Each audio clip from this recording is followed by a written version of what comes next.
nderuar shikues, në vijim do të bisedojmë me zotëri Zef Shalën, është drejtore ekzekutive i shoqatës së Nëna Terez. Do të flasim pra për ndihmën e familjeve në nevojë dhe në përgjithësi për vullnetarizmin në Kosovë. Mirëmëngjesit zotër Shala, mirë se erdhët sot. Mirëmëngjes, faleminderit për ftesën. Sot ju personalisht këtë ditë do shënoni në një mënyrë më të veçantë sepse një familje në nevojë do të bëhet me shtëpi sot apo jo në Gjakovë. Ashtu është, fillimisht ju falenderoj për ftesën. Dhe pikërisht ashtu siç e theksuat ju në mesin e gjitha aktiviteteve ditore, sepse shoqata Nëna Terez vullnetarizmin e ka në baza ditore dhe në bazë të statusit dhe rregullores së saj, por me që është koincidenta ditës së sodit, fal shoqatës Nëna Terez Zvicër dhe shumë donatorëve të tjerë sot në komunën e Gjakovës, pikërisht në këtë ditë të vullnetarizmit, një familje 6 anëtarësh sot do të kurorëzohet me një shtëpi e cila është shtëpi standarde për gjartë 2 metra shkatror. Pikërisht ne sot po e mbyllim aktivitetin e këtij projekti sepse kjo është shtëpia rasti 7 që shoqata Nëna Terez ka bërë inaugurimin e këtyre, por dita sot do të jetë ditë e veçantë edhe për ne edhe për ata sepse në prag të këtij dimri sot familja do të ratohet dhe pikërisht ata fëmijë dhe ajo familje sot do të jenë të barabartë me të gjithë të tjerët me të cilët janë në Kujshia apo në rrethin e tyre që jetojnë. Zotëri Shala, vërtet është dimër, temperatura maksimale sot është 2 gradë Celsius dhe të imagjinosh që ka familje që nuk kanë kulm mbi kokë është jashtëzakonisht e dhimbshme. Mirë, një familje u gjen të qarja, por çfarë themi familjeve tjera të cilët vazhdojnë të jenë listë dhe jetojnë në kushte të jashtëzakonshme? Po tash ne si shoqatë Nëna Terez përmes shoqatës Nëna Terez Zvicës dhe shumë donatorëve të tjerë pas luftës, kemi bërë diku sot është shtëpia 185. Të cilën ne po e inaugurojmë. 185 është në mesin e 830 rasteve të tjera të cilët ne i kemi të identifikuara pikërisht përmes vullnetarëve të shoqatës Nëna Terez dhe shumë kush thotë po pse kjo dhe jo ajo. Ne mundohemi që nga këto 800 raste ti përziejmë ato më të vështira sepse është misioni i Nënës Terezës që mes në 2 familjeve të varfra ta marrim ata më të varfrën.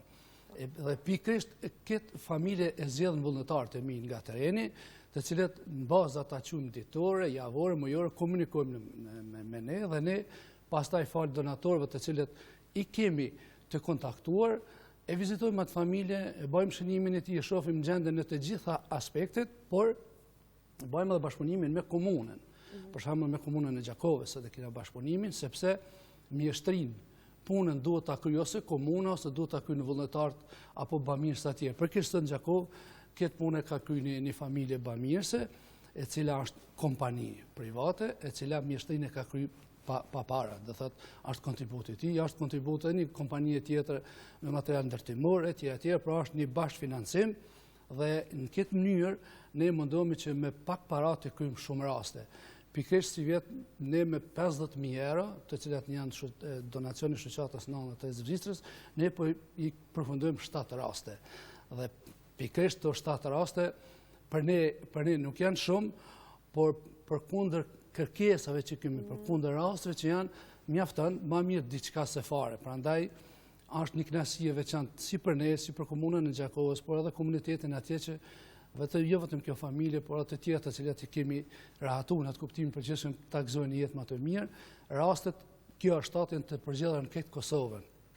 Dhe kemi pas rast në Han Telezit, në Vushtri, edhe në Prizren, në disa vende të tjera të cilat ne i zgjedhim nga tërë Kosovën varësisht për rasteve që kemi. Prandaj për ne është një ditë gëzimi sot, sigurisht edhe për komunën, edhe për atë familje e cila do të jetë pikërisht e barabartë me të gjithë të tjerë dhe fëmijët të cilët shkojnë në shkollë nga kjo familje sot janë pak më krenar, janë më të barabartë me të tjerë sepse dalin nga një shtëpi e re, nuk dalin më nga ajo hapësinë jashtëzakonisht e vështirë dhe e papërballueshme për jetë për ta.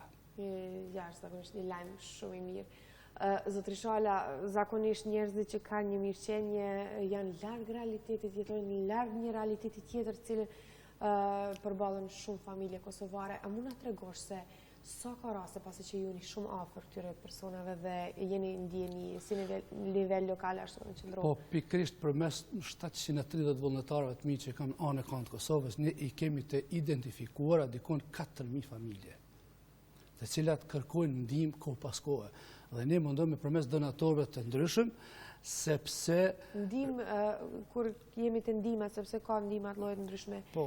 për shtëpi është fjala? Jo, apo... to janë për raste të përgjithshme. Pikërisht janë dikun 4.000. Për raste të shtëpive, në mesin e tyre 4.000 janë 830, të cilat janë të identifikuara, 185 janë të ndihmuara, pra në kanë marrë dikun e 650 shtëpi, të cilat presin fatin e tyre.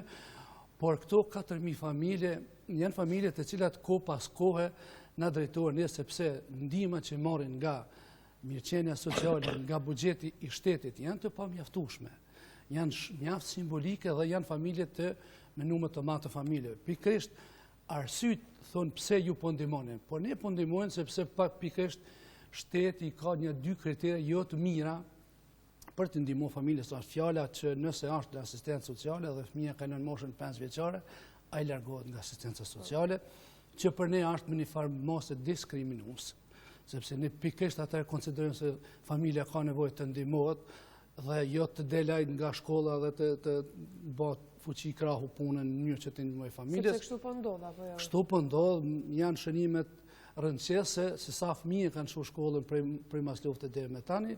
Dhe është e kategoria tjetër, mosha ime pro 55, 65, nëse nuk ka vend punë për ne, shumë është normale me pas për të rinjët, të cilët janë numër shumë të madh, ne nuk kemi të drejtë të aplikojmë për ndihmë sociale, sepse nuk kemi moshën 65 vjeçare. Pra, ato dy debalancë të cilat po ndikojnë që familjet gjithmonë të kërkojnë. Por ne, si shoqat Nën Tereze, përkundër këtyre vështirësive, mundohemi që përmes bashkëpunimit të nivelit lokal, pra me komunat, nivelit qendror me qeverinë, me institucionet dhe me ambasadat të ndryshme, por edhe me nivelin ndërkombëtar, siç janë donatorë të ndryshme, mundohemi që si thuhet me zhargonin humanitar, të mësojmë familjet me nxanë peshkun, e jo vetëm të japin të herët, përmes programeve të ekonomive familjare dhe zhvillimore, mundohemi që ato familje të i adaptojmë. Por çka është kërkesa kryesore? Këto raste janë në përfshatra. Merrim me mend se fëmijët e tyre lëvizin për fshatin qytet dhe shohin një gjendje të mirë në qytet, në krahasim me fshatin, shohin kompjuter, internet, infrastrukturë të mirë dhe gjithmonë lakmojnë. Problemi është se ka dyndje të mëdha prej fshatit në qytet apo prej fshatit jashtë komplet. Por në këtë drejtim ne mundohemi që t'i bindim ata që të rrinë në fshatat e tyre, të jetojnë, sepse ne po mundohemi të i ndihmojmë me të gjitha pajisjet, me gjithë profesionin që e kryjnë ata në fshatin e tyre. Donacioni jonë për ta është 100% i mbolum, nuk ka nevojë të participojnë, sikur se janë grantet ta quajnë vende tjera që këtu në për institucione që duhet të participojnë me një shumë 35 apo 15%, ata s'kan mjete për përjetesë, lemo të participojnë. Prandaj kemi kësi suksesi, ne vetëm gjatë 10 viteve të fundit dikun mbi 250 familje janë ndihmu dhe janë vetë punësu. Praktikisht ne përkrijojmë edhe vendet e punës për ekonomi familjare. Mos të harrojmë se po mundohemi edhe në programet e kthimit, të cilët ju dini valën e madh 2014-2015 që shkon mbi 60.000 kosovar jashtë, dhe tash bashkia ndërkombëtare Kosovën, Shqipërinë dhe Malin Zika i ka shpallë si shtete të sigurta. Dhe kthimi i tyre është gjithsesi do të ndodhë përmes Caritasit të Austrisë, Innsbruckut dhe Agjencionit Austriak për Zhvillim këtu në Kosovë, ne kemi bërë implementimin e kthimit të 100 rasteve, 100 familjeve nga Austria, si edhe një 20 raste balancuese. Çka do thotë balancuese? Nëse një familje ka shkuar jashtë, kthy ne po i ndihmojmë, po i tregojmë komshisë së tij se mos shko ti sepse të gjen si këtë. Andaj më mirë aktivizo këtu në Kosovë, sepse ne kemi nevojë për banor. Kosova është mjaft e madhe për banorët e vet. Ka hapësinë të mjaftueshme, kemi lind këtu dhe fati ynë duhet të jetë këtu, por duhet të kërkosh ndihmë në mënyrë që ti të jetosh. Cilat janë fshatat apo qytetet e Kosovës cilat janë më të prekura nga varfëria? Tradicionalisht to kanë mbet për viteve 90-ta, ne që kemi pas, është regjoni Mitrovicës, tash e kupton në regionin Mitrovicës, është Skenderaj, Mitrovica dhe Drenasi, do të pjesa e Drenicës, është pjesa e Malishevës, në pjesa si pjesë qendrore, është pjesa tjetër e Hanit të Lezit, Shtrëpcës, pjesa nga Kamenica, gjitha këtu vijat kufitare edhe ka pjesa Podjevës, për fat keq, për shkak të mos respektimit të taqunë të privatizimit të pronave shoqënore në ish Jugosllavi, Komuna e Gjakovës qyteti është në një listë jo të mirë të humanitetit, gjithsesi të pjesës humane, sepse shumë qytetarë, jo fshatrat, kanë rënë në një gjendje jo të mirë humanitar, pikërisht për shkak se ato fabrika nuk janë aktivizuar, nuk ka punësim dhe kanë rënë në gjendje jo të mirë, duke i krahasuar me qytete tjera të cilat bilin me një farë mënyrë kanë kryer privatizimin e pronave shoqërore. Prizreni dhe Prishtina mbeten më të qëndrueshme dhe pikërisht ato janë disa të cilat ndihmojnë kohë pas kohe. Ne kemi programe të ndryshme me komunat të cilat i apostrofu dhe komunat tjera të cilat janë pak më të zhvilluara dhe janë të gatshme që të ndihmojnë qytetarëve të tyre, por po tham aja tradicionale ka met këtu pjesa e Drenicës, pjesa në Mravës të dikun, thash Malisheva, për fatkeqësi tash edhe komuna e Gjakovës janë si pjesë më të prekura të kësaj gjendje. Zotri Shala, përmende një numër të madh familjeve në nevojë, përmende po ashtu edhe çështjen e kthimit, a mund na tregosh se çfarë po bën institucionet e Kosovës për të luftuar varfërinë në këtë vend? Po pikërisht është një gap apo një ndërprerje në mes të asaj që quhet ndihmë e përhershme dhe ndihmë e përkohshme. Në programin e kthimit qeveria ka ndarë mjetet të caktuara për këto raste, por nuk janë të mjaftueshme që ato familje ta gjejnë veten në Kosovë. Dhe nuk kanë fuqi që të inkuadrojnë pikërisht në tregun kosovar.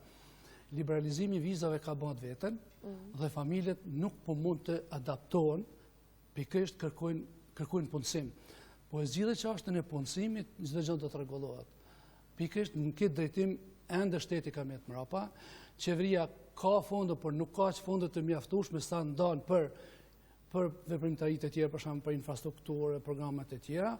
Buxheti nuk është ende social, por është ende i pamjaftueshëm që të shkojë te familjet të cilat kanë nevojë. Po sikurse ta bëjmë një bashkëpunim jo qeveritar, shtetënor dhe familjet të cilat kanë nevojë dhe ta bëjmë një trekanç të quajmë të punësimit përmes odës ekonomike të Kosovës, Aleancës Kosovare të Biznesit dhe të gjitha institucionet tjera që merren me punësim dhe të kemi një ekonomi familjare në të gjitha familjet të Kosovës, jo mos të kemi kushtin që të krijojnë ato biznese, të hapin kompani, të jenë të detyrueshme të paguajnë taksa të ndryshme, të lirohen nga të gjitha taksat dhe të lirohen nga të taksat të gjitha kompanitë të cilat do të ndihmonin këto raste dhe mos të mbetet ajo që nga një 5% nga neto fitimi kompanitë të ndajnë për bamirësi dhe për humanitet është shumë e vogël sepse ato i kanë problemet e veta, deri te fitimi vijnë shumë vonë, por sikur të ishte një kategori më lart, siç është në shtetet,